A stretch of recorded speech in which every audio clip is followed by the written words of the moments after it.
Amontaki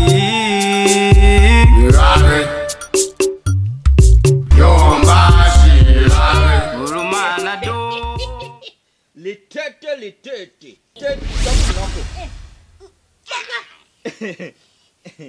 I went out to the market for you. Okay. Nacho, it's always they make a shit strong. Very. This thing they make your body. The wash you call come and job jumba shunu yachi. Watch out, come on. No damn, no. You know damn, I got any that factual. You can tell what you do. I mean, you go do it what you got.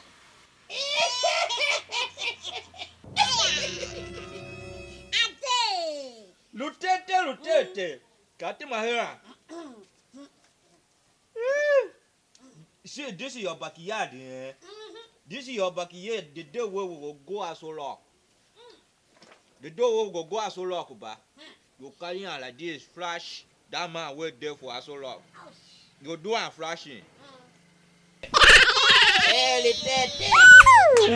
See, ba. The last business what we do where you go fuck up. That man say make you do and cat walk. You go say, yeah. Encourage you to start the waka cat walk. What did you say, Man! See, ba. This one, if you go there, you don't say cat walk. You go turn your auko, your backyard. Start to give them a logo. Do a man see. Litete. Oh yeah. A logo. Ki shanke. Chon a logo. Shanke. A logo. Ki shanke. Chon a logo. Ki shanke. A logo. Ki shanke. Chon a logo. Ki shanke. Do a way. A logo. Yes. Chon a logo. Ki shanke. A logo. Chi shanke. Chon a logo. Chi shanke. Hey, Litete. Oh my, this business, money go come on. Money go come on. Come on. Oh my, you sabi cat walk. Hey. Chop the knuckle. Hey, you're too much. You like this, ba? You're too much for one people. Your husband supposed to be one. One.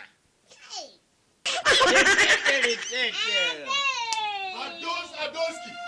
Yes, you can. Ados. Oh, one come engineer now. Ado. Eh. How baby? Kalaba. Engineer, did you call me? Hey, engineer. He got in a great more what do him for you. Next time you are coming to my campaign, you call me. Mbani yakwa chiwe mba ede we great tabiaga. Mba duwe na akwa yanga one. Ube he spray ye mota chu benega. It's okay.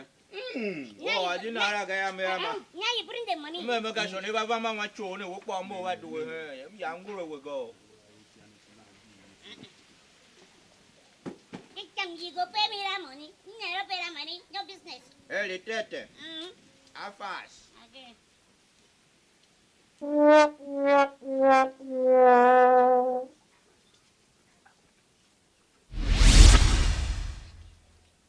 Litete.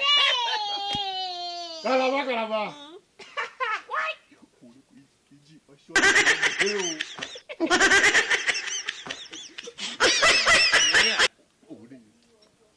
What is the bone of contention that you came to my house unannounced? Why did you overhear one without calling? We are coming to want some more to Zigma man over here. Uzegama Butega, Rambutega, your Kimen school fees. She am the matter mamma didn't know the suit. Signboard Shapa Midden. I don't know about that business in Jalamba. I mean, move on, Mega. One show gun and so much for the show. By Cassim Ban. Have heard of it, Yancy. Now, has a business again at 2 young. Kids are the show, be with the require, says I show, will require. Now, Miss Water.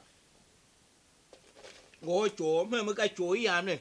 It a make a warm over do he gene. Ado chuo yo na pe myo he ya mnege mi okpa. Wo to mo ya. Mo pa mbo eni ngwa pe. Na. Wa ye ka yi mi se ki ga ze. Kai ka do ado. O mi we si wa za shuo. Ayo se si ya. Chingi atem so tem wa mba pokpo. Ogumadi o fa kwa o ki ha kwa shuo la. Ah da ya ya bredi. She 50 ya ma hi 50. Ah wa kwa wa za ma bo ko wa le daga. Adoski. Ole ku we ki 50. I hi 50. Na hanga. So say wanna fish kwa shamu. I fish yin. We better ya be ya bredi man. Ka we o ne. Si ya ma fish, si ya ma mi hi ji la shi da duri yese you we fish. Adoski. The engineer. Na ha se ma yeme ka ha ma shi. Ole siba za iki ha chuku. Ai ki ene de. People like do ya to na. Litete ko kari yo acho. Ye ka ya cho Ga ya kwa ga litete. Si za e se lu an po. Ko kari yo acho, kon. Ko kari yo acho. Si za e se lu an po. Ya. I Sitaba. Mo si ni ma si de just wa da pe sharp ya se ba da. After you run job, the adult finish. You take the Take you acho, I no go chop it cho again. You don't finish young. Don't chop to tell no chop I to. no chop cho. No chop to get to go. Now you chop and finish. Carry to go, carry When you to go. talk about money, you go to Don't chop to tell, don't chop to tell. Take you acho, carry your cho. Don't Go. Carry your Money to where go. I reach, the money big 1,500 naira. Don't worry. Bring my money. Don't worry. Bring See. my money, yo. Litete. Eh, No worry. The press where would they go back? The one go cook off, Akpusha Ruakume. Then we curious chicken, I go carry the gizzard, can't give it here. get that. Gizzard. Get that.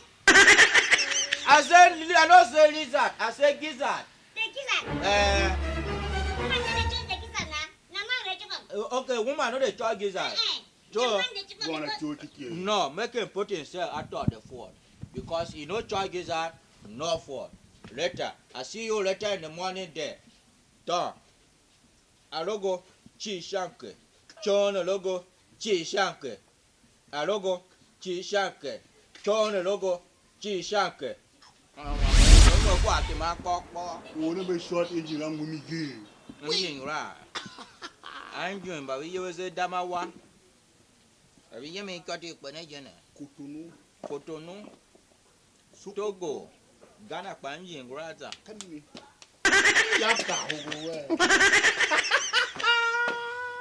What? See if that's a young one worker. Back on him by a man with that tongue on. Go down, can you? Can you back one? I say one. One open there. The Pandava. So, Mamu Kavan Japa. Okaga. God dojene.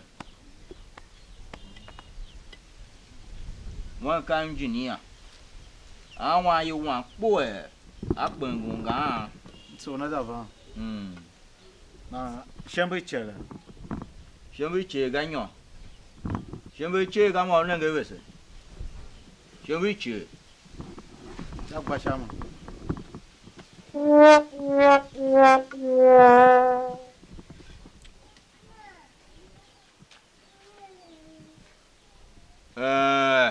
Why kick it? I'm over on one to up was in one of was a don her went in our eye. So I do her. Bashama. Up a little. Go home, go and God being gaga. Vero? oh, how will you? Vero? How will you hear? I can't hear. Vero? You can't tell one of a number. What's the one?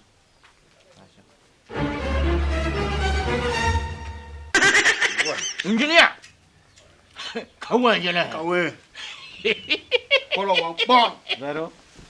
Why? Why go Kwagh?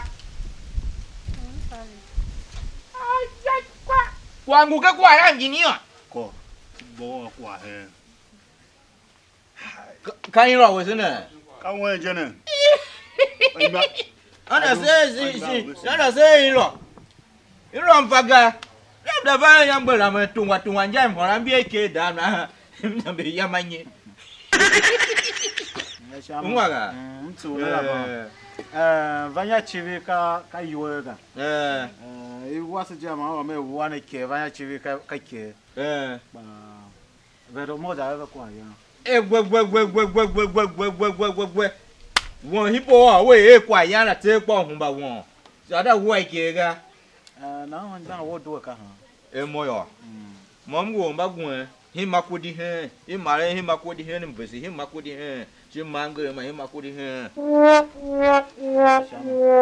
Waje Mo ka engineer.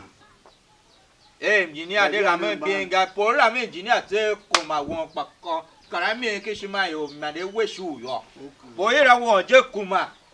De da olo ne ka ga.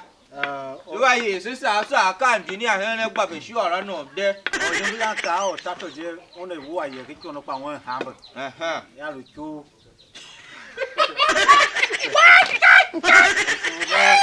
Engineer won na ka won. Won machine ha ku e ku won jegureje na ha na. Ijegureje. Ko jegureje. Kam pa. O famoso me yado. Na ka yado la. O fa ko yado la. Oh, yado. Ata umbu ta De daga. na si yem. Kwa shunya si yarwa ta da ha wa peta shishun shine. De vanya chivi ka kwa ya. Exactly. Won won Ma popo. shun e Shigbon wo le ko kan pe lo baga. verone. Wait, the yoga there. They dance. They pass yo. Mama lo vane re kwa ya. Ango kini vega. Avane re kuna se se. Okay. Thank you. De wasu mo via men. Ta me ku kwa ya kan. Na mo ka kwa ya no fa pya mi yete. Si ya mo kwa mu ya. Wo ko ya.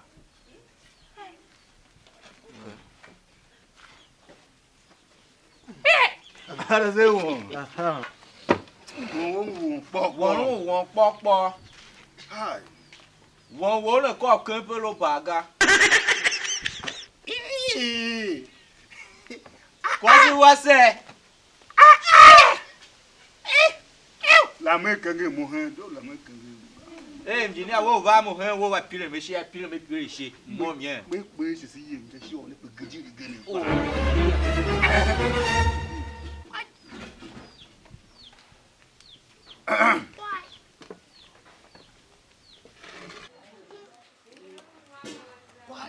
Why?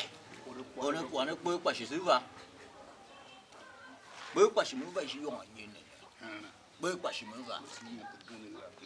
Mo ka hen ni don. Pe pa shi mo va. Ba ni shalo ne hero. Mega. Pe pa shi siva.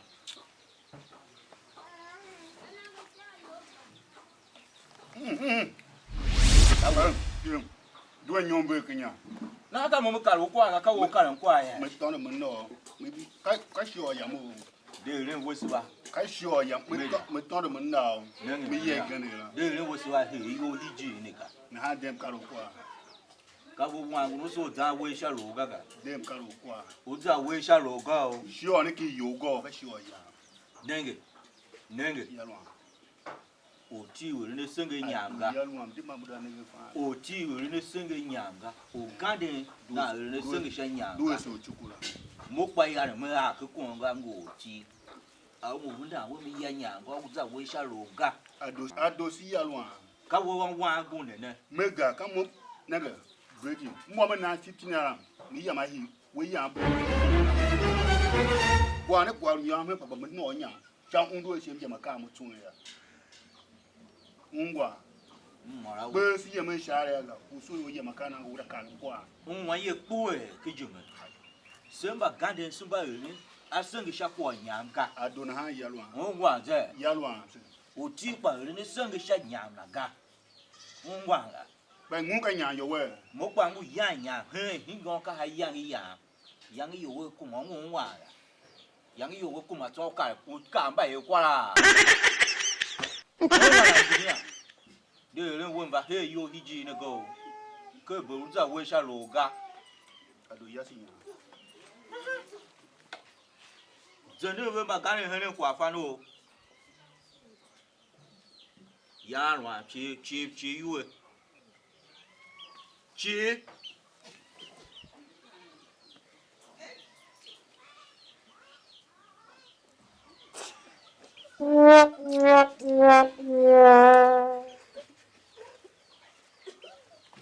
去。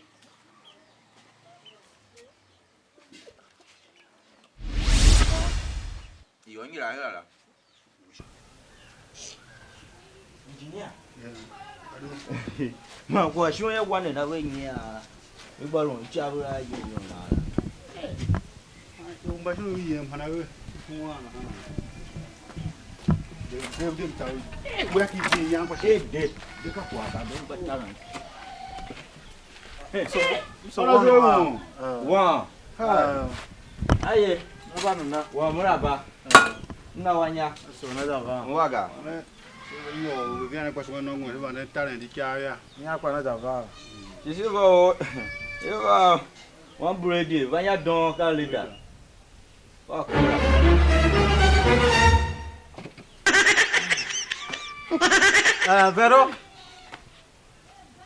Vero ye. Tango kia ipo. I want kame kwa le se zandi ya tumo yo. Sa ya doga. Hey, bi ga won. Vanya yo na shiva. Shiva le ga. Wase. Vero. Aye. Oh, kwa gbangbon je didim. Aye. Mo kwa kaza hide yanshin site me amono ko ha ngere yo. Ga shami. So no. No go tsama tu na kwa ya na. Wo vrebe na we shi hai wo le te. Cha shi ye no. Ayo, wo yin apa npe be. Yin apa npe be won. Kwa ya ne gaga. Kwa za yo ga. Ai. Zeni ya wa nyo ya tumo yo. Kwa ga me to ngere. Shi ya ba man do holo. De ba due mi ju mi on ga ze. I don't know where I do me do me on band. Good day, says if for you, Lula. Malaba. No one ya. Original, but the one you is super. Yeah, but I was Yaga Kaga. What? Your kitchen, you will come who are putting them here one pop. Look like young Janyam, you young Morago. Only who so get Java and young, young, young, I'm not young, won't be one. Maybe over. Yes. Adoski. The engineer. Now, but do it. Gam wall book boys, but beginning with up again among class. I will go more crap. I'm no for what all no fire and do. It's okay.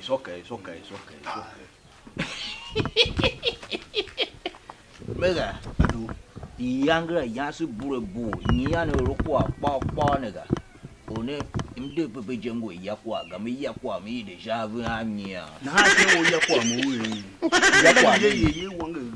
This is the case of Eco to Figo. Yaga.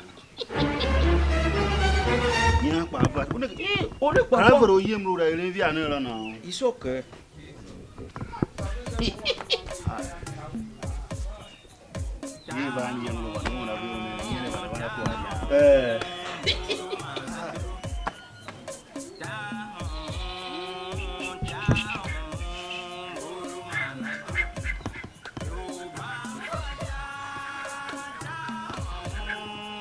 What's it? Hi. Aye. We are hammering who move on. I'm up for Kwagh, Kwagh in our.